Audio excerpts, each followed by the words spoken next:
My name is Hafiz, your cybersecurity consultant, and today we are going to discuss a very important topic of GRC domain. Well, the topic is Cybersecurity Periodical Review and Audit.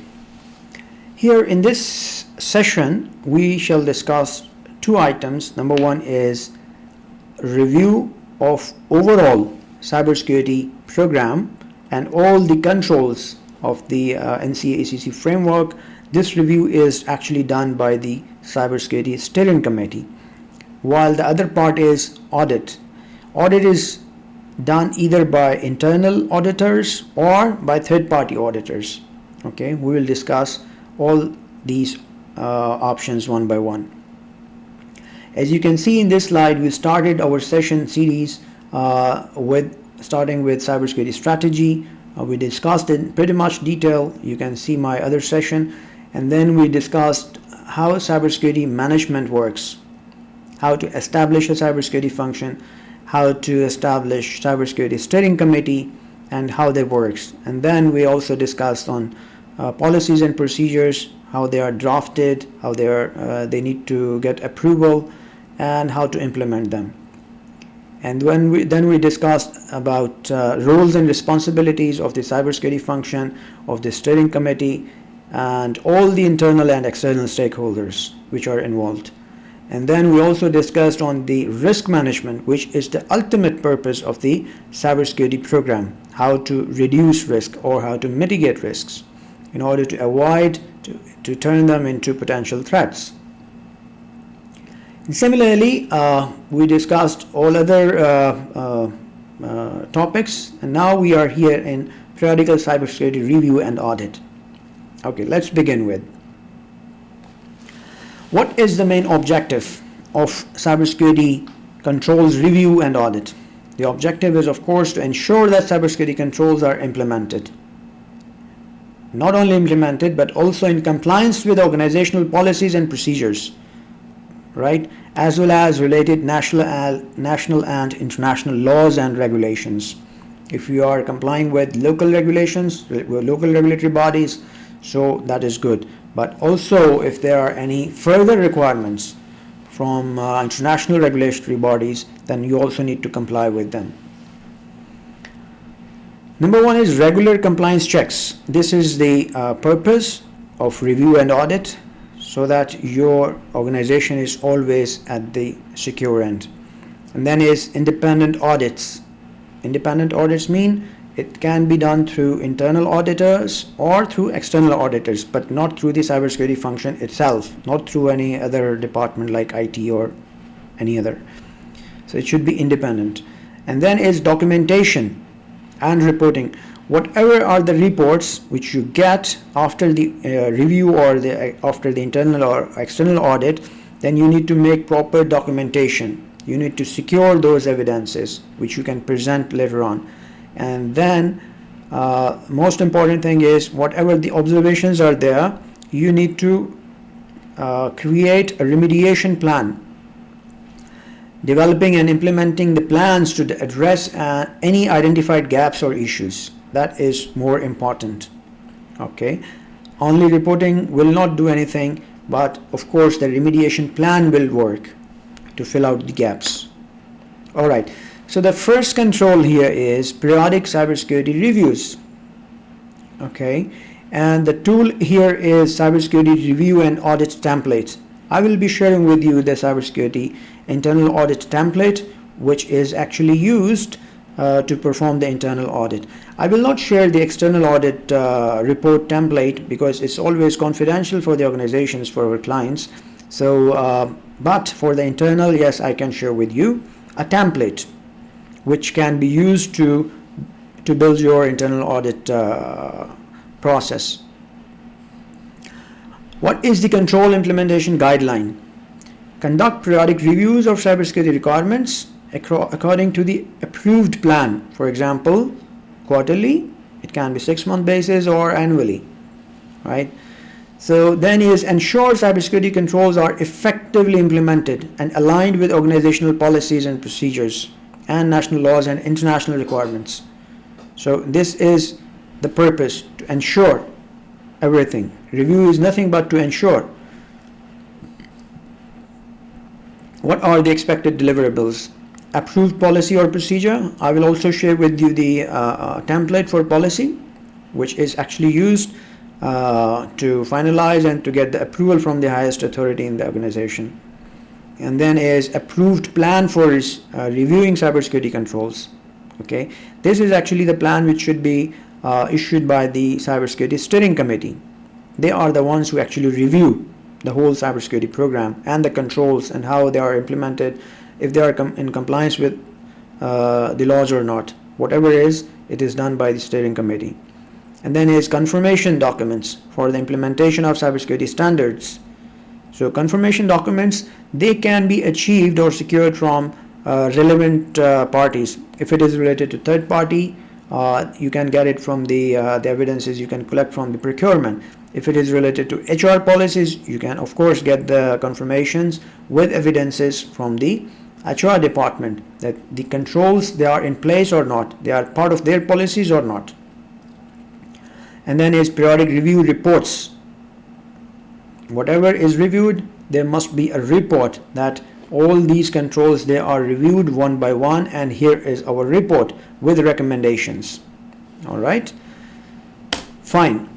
The next control is independent cybersecurity audits. Independent means it should not be done, audit should not be done by the cybersecurity function or any other function, but it can be definitely done by the internal auditor or through independent parties, which are actually third parties.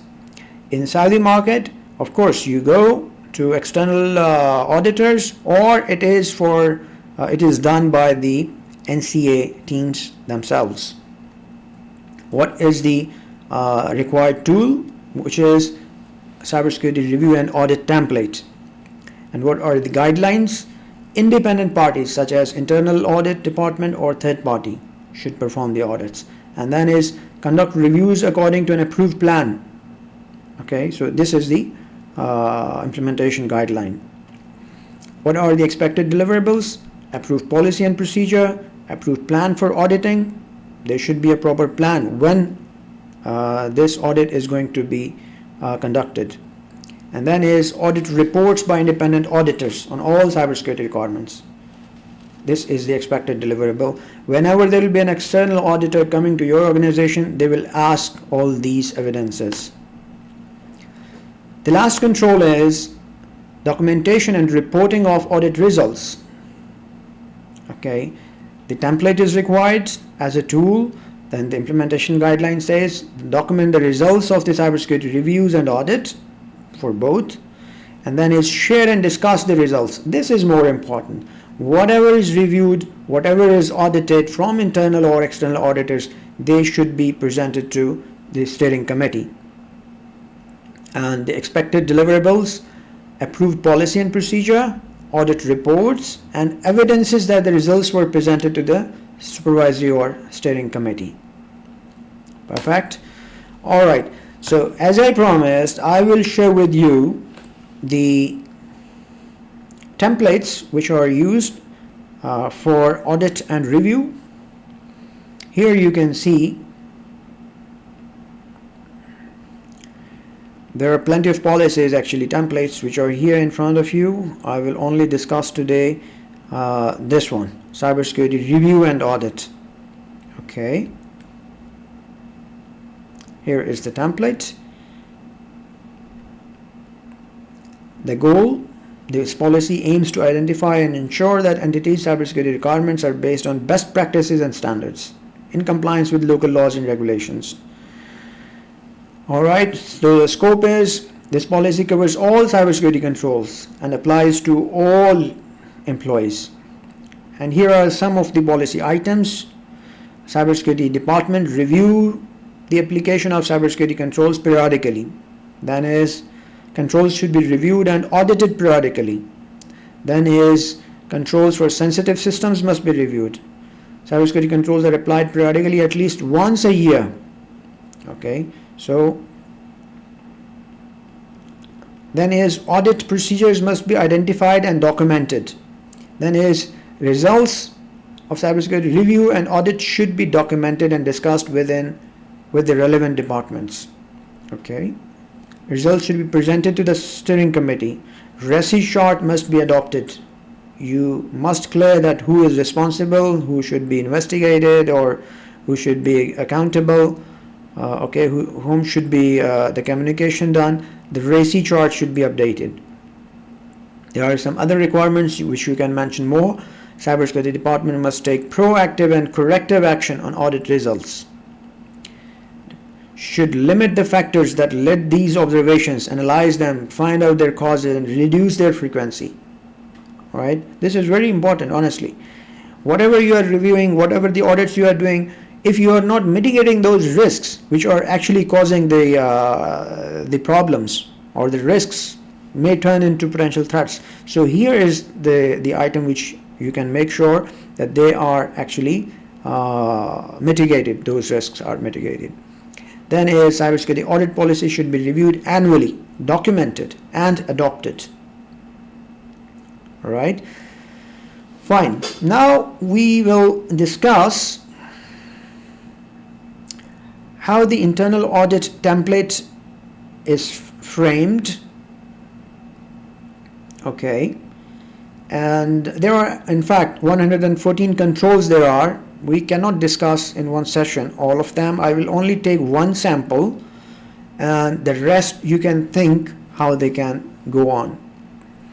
Number one is we will discuss in the sample cybersecurity management. So the observation, first of all, internal auditor will give you their own internal observation, and then they will give you what is the risk implication, then they will also give you recommendations. What is their observation? During internal audit review, we noted that 2 out of 3 controls were partially implemented. Number one is position of cybersecurity function head CISO or virtual CISO. That is missing, that is not filled. So this is number one, the observation. Number two observation is steering committee must be established by the authorizing official. So there is no steering committee, there is no security head. That means there is no captain of the ship there. So nobody will run the cybersecurity program. So if this particular control is missing, so external auditor or internal, they will not give you anything. No scores you will get, not more than 10, honestly speaking. Because the leader must be there, the CISO must be there. Then he or she will take the lead and run the program. Right? So what is the risk implication, which is given by internal auditor? The lack of full implementation of the above controls could lead to the following: potential penalties and fines from the local regulatory body. And then is lack of activation of cybersecurity function. So if there is no, these two controls are not in place, so no cybersecurity function will work, right? What are the recommendations? It is recommended that entity conducts the following to ensure that the above controls are implemented: to shortlist, nominate, or fill the positions within the cybersecurity function, and then is establish a cybersecurity steering committee, which includes its members, in its membership, the head of cybersecurity and relevant managerial members, as well as head of the organization. It is their recommendation. What is the management response? They will present this internal audit to the management, to the CEO or the board, and they will get their response. Either they are going to accept these recommendations or not. If they accept, of course, they will have to allocate the budgets, right? So that you can run your cybersecurity program. All right. So what is the concerned department? Internal auditor says the internal department is cybersecurity, and who is the responsible person? Head of the organization or the board. They are the decision makers. They are responsible to establish a cybersecurity function, to establish cybersecurity steering committee, who shall actually run the show. All right, that's all from my end. I hope you will give me your feedback. Your comments are important to me, and if you are going through any of your project in cybersecurity domain, I'm here to assist you in cybersecurity domain and as a cybersecurity consultant. Thank you very much. Take care for the next session.